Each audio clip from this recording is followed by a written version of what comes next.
there, absolutely joyful and excited to share with you some ideas to help your children with chores, responsibilities, charts, maybe even partners, I like to call them, helping with their siblings. So we're gonna just dive right in and share some ideas that worked for me. So first of all, kids get bored of whatever you do. And I can remember just trying to come up with a new idea about every 2 to 3 months. It was expecting my children to do the same responsibilities, the things that needed to get done, but they needed a new way of doing it. So first of all, I'm going to just talk about the charts, then we'll talk about some of the chores, and then partners. Okay, so chore charts. They could be, I found pictures of lily pads, and each child was a little frog, and they jumped across the lily pads when they did what they were supposed to do. Sometimes it was a soccer field. Sometimes it was pockets that had pieces of paper in it. Sometimes it was popsicle sticks. It just was something different that kept them going. Oh, here's a new thing we get to do, but we're still expected to do what we're supposed to do.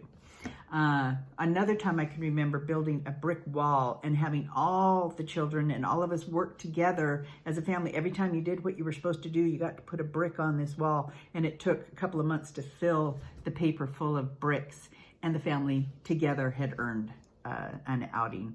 So lots of different ideas and ways that you can incentivize your children to do what they should be doing anyway. So I like to say it that way because bribery and reward, those are different. Bribes is, okay, you are having a meltdown and we're in the middle of the store, and if I give you this lollipop, will you stop? That's a bribe. But before you walk into the store, if you say what's expected and you say, I know that you can behave as you're supposed to and not grab things off the shelves and remain calm while we're in the store. And when we're done, I would love to give you a lollipop if I can see that your behavior is appropriate for that. So that's a reward. And I think rewards are great. Bribing kind of teaches them maybe, oh, if I have this meltdown, I might get something for it. So it's good to reward and not necessarily bribe. So when I start talking about some of the things I expected my children to do, we had a morning routine, we had an afternoon routine, we had an evening routine. Yeah, as you can tell, I'm a routine person. I liked to have certain things that were expected of my children so that they knew what to expect. And when the morning routine was, get up and get dressed and comb your hair, and your backpack and your lunchbox are by the door, so those things are all ready to go, and you do your morning chore, and we had a way of rotating those, so it was different each month. But you do your morning chore, you do your typing. Now I'm going to talk about that for just a minute. In my day, when I was young, we didn't have computers. Everybody didn't have a computer. My family happened to grow up with IBM Selectric typewriters since my dad worked for IBM. So I learned to type, I took classes on typing, and I became a very fast typist. It was very beneficial in my life to have that ability. So we made part of our children's morning routine some software, and there's all kinds of them out there right now, that was learning to type. They had to spend 5 minutes. They loved it so much it was hard to get them off the computer for a sibling's turn. But learning to type is such a great skill and absolutely necessary nowadays. And if you, age 5 on, if you encourage them 5 minutes a morning, it's just part of the routine. My children just became great typists. In 2nd and 3rd grade, when something was required to be typed, some of the other children would give their papers to my child to type them because they already had the ability to type really fast. So that's just a thought for you. In my family, because I was a pianist and I was teaching all of my children to play piano, they had to play and practice the piano every morning. I can remember once when Rose, now she's number 7, so it took a while for someone to think of this, but she was pretty smart.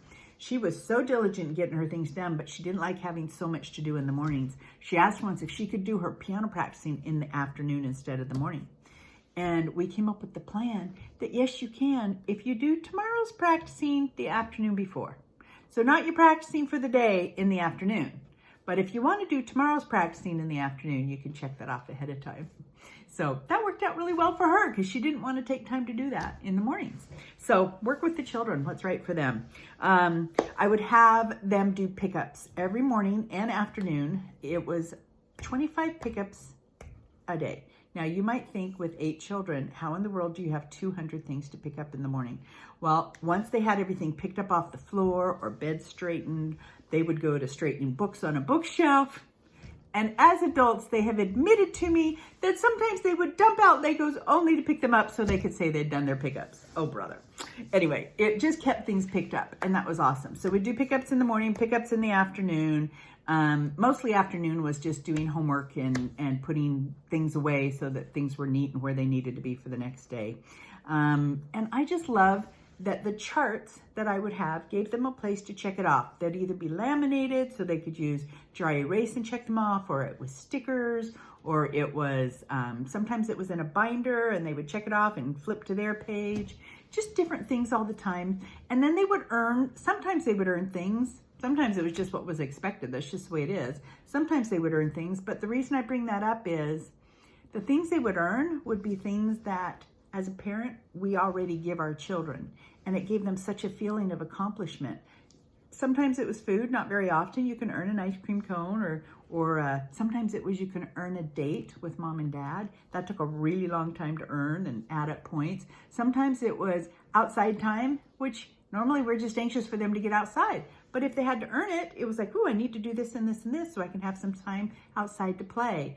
Or we had a copy machine, and that was not normal in those days. And we had a copy machine, so they could earn making a copy of something, which was really cool. Really fun for them to have that opportunity to print something out of a coloring book and color it, or anyway, just fun ideas like that. So use your creativity, come up with what works for you. Partners is another great thing that we did. Partners is assigning an older child to be in charge of a younger child. Now, I know everybody doesn't have 8 children. I could assign 4 children to 4 children and change it every month so that they were in charge of different children. But the cool thing was, if I could keep track of whose was whose, you know what? Little one lost her lunchbox. Could her partner, go help her find it? She needs help with her shoe, need help brushing teeth, needs help, something like that. It taught my older children really how to help, have compassion and love for their younger siblings. And even if it's 2, I even would say, now sometimes the younger one can help the older one in ways too. You know what? Do you need some help with something? Do you need someone to listen to you? Do you need someone to help make your bed on the other side? The younger one can help too. And it just created a lot of sibling love. So partners, that's what we called it. Last thought I wanted to give you today is something that I say all the time when I teach parenting classes.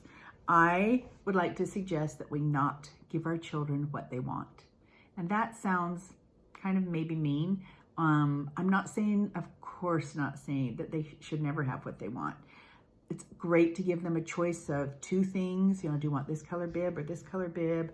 Would you like a banana or an apple? 2 choices of things that you're okay with them choosing. Great way to have them make choices. But if you're always worried about, well, what do you want to do now? Well, what do you want to, you want to go outside now. If you're always just giving in to what they want every minute, then it's going to teach them that the world revolves around them. And that's just the way it is. It's this really great plan for them to learn that the world doesn't revolve around them, that they can learn to serve and sometimes get what they want, but sometimes not get what they want, and learn and grow in this world that sometimes is kind of tough. So, few suggestions for today, raising those kiddos. Good luck. I know you can do it. Somehow we survive, because I know it's not always easy. Hope you have a great day.